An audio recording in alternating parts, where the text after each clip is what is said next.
क्या वक्फ एक्ट अब वो जरिया बन चुका है जिससे जमीनों पर कब्जा किया जा रहा है? वक्फ एक्ट की आड़ में पूरा का पूरा गांव वक्फ की संपत्ति बना दिया जा रहा है। तमिलनाडु के त्रिची जिले में ऐसा ही एक मामला सामने आया।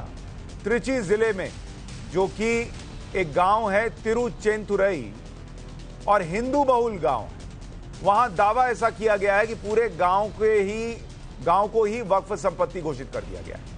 यानी इस गांव का कोई निवासी अपनी संपत्ति बेच नहीं सकता। इसका खुलासा तब हुआ जब इस गांव में राजगोपाल नाम के एक शख्स ने अपनी 1 करोड़ की जमीन बेचने का फैसला 1 एकड़ जमीन बेचने का फैसला किया। जमीन की रजिस्ट्री के लिए जब वो रजिस्ट्रार ऑफिस पहुंचे तो पता चला कि जमीन वक्फ की हो गई है। उसका मालिकाना हक तो वक्फ बोर्ड के पास है। उस आदमी को होश उड़ गए कि ये तो मेरी जमीन थी और कहा गया कि जमीन बेचना है तो वक्फ बोर्ड चेन्नई से एनओसी लेकर आइए। केवल राजगोपाल की जमीन ही नहीं, पूरे तिरुचेंतुरई गांव की जमीन वक्फ के नाम पर बताई गई। राजगोपाल का कहना है कि तिरुचेंतुरई गांव में उनकी कृषि भूमि है जो पिछले 40 साल से उनके पास है। जमीन के सारे डॉक्यूमेंट है उनके पास।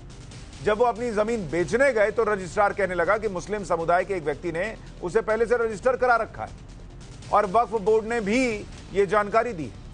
जमीन नहीं बिकने के कारण उनकी बेटी की शादी रुक गई। बेटी की शादी के लिए जिन लोगों से पैसा लिया गया था वह पैसे वापस मांग रहे हैं, जिसके कारण वो मानसिक तौर पर बीमार रहने लगे और आत्महत्या करने के बारे में भी सोचने लगे। राजगोपाल का कहना है कि वो अपनी जमीन का मुआवजा चाहते हैं। सवाल यह है कि पूरा का पूरा गांव जो हिंदू बहुल गांव है, जहां सदियों साल से एक मंदिर भी है, वो वक्फ की संपत्ति कैसे हो सकता है भाई? तिरुचेंतुरई गांव में एक प्राचीन मंदिर भी है और ये वो मंदिर है जिसके बारे में दावा किया जाता है ये मंदिर हजारों साल पुराना है। गांव के लोगों का कहना है कि त्रिची में लगभग 1000 साल पहले कवियों ने इस मंदिर के बारे में जिक्र किया है। क्या यह मंदिर भी वक्फ की संपत्ति हो गया? वो भी तब जब यह मंदिर 1300 से 1500 साल पुराना है। और तो और मंदिर की दीवार पर यह भी लिखा है कि इसे कब बनाया, किसने बनाया और क्यों बनाया। मामला सामने आने के बाद बीजेपी के स्थानीय नेताओं का एक दल तिरुचेंतुरई गांव पहुंचा और उन्होंने लोगों को भरोसा दिया कि उनकी जमीन को वक्फ की जमीन नहीं होने देंगे।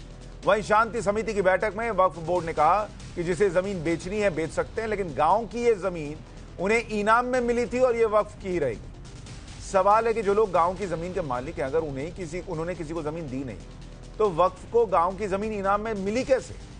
इस पूरे विवाद में जिला प्रशासन भी जांच की बात कर रहा है। यह तो